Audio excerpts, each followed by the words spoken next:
Le stade Jean Daugé a fait le plein pour le retour de l'Aviron bayonnais en top 14 dans son antre. Dans ce duel de la deuxième journée, les Basques reçoivent une équipe du Racing 92 composée de jeunes prometteurs à l'image de Le Garrec, Ben Megal ou encore Spring. Dans ce début de match, les deux équipes proposent un jeu d'occupation au pied avant que l'arrière Max Spring décide de remonter le ballon.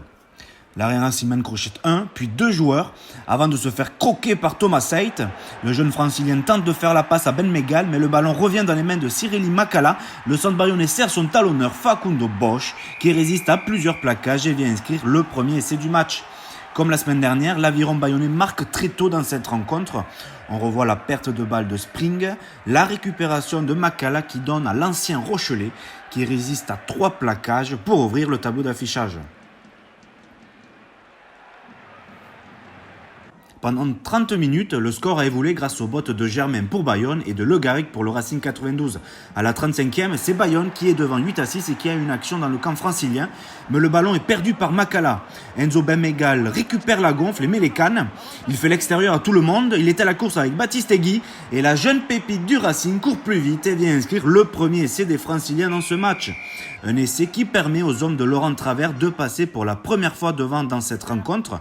Le jeune ailier de 18 ans démontre toute sa vitesse sur cette action. On voit sa détermination dans sa course bouche ouverte. Enzo Ben Megal inscrit son premier essai dans le monde professionnel.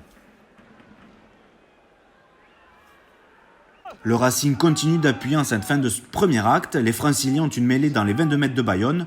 Le Garrec décide de partir au ras. Il passe entre deux Bayonnais, sert à son extérieur Finn Russell, qui n'a plus qu'à s'allonger pour inscrire le deuxième essai du Racing. En l'espace de 5 minutes, les franciliens viennent de planter 2 essais, ce qui leur permet de prendre le large et de mener 18-8 à la pause. On remarquera la belle action décisive du demi de mêlée des Ciels et Blancs sur cet essai. Il résiste au retour de Rouette et de Cassim pour servir à la façon d'un basqueteur son ouvreur écossais.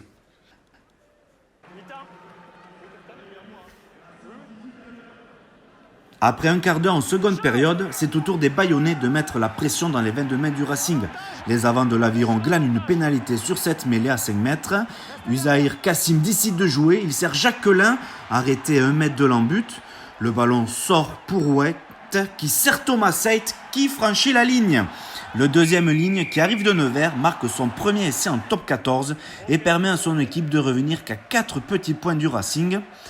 On revoit la charge de cet ancien pensionnaire de Pro D2 qui résiste à 2 plaquages et qui permet de relancer le suspense dans ce match.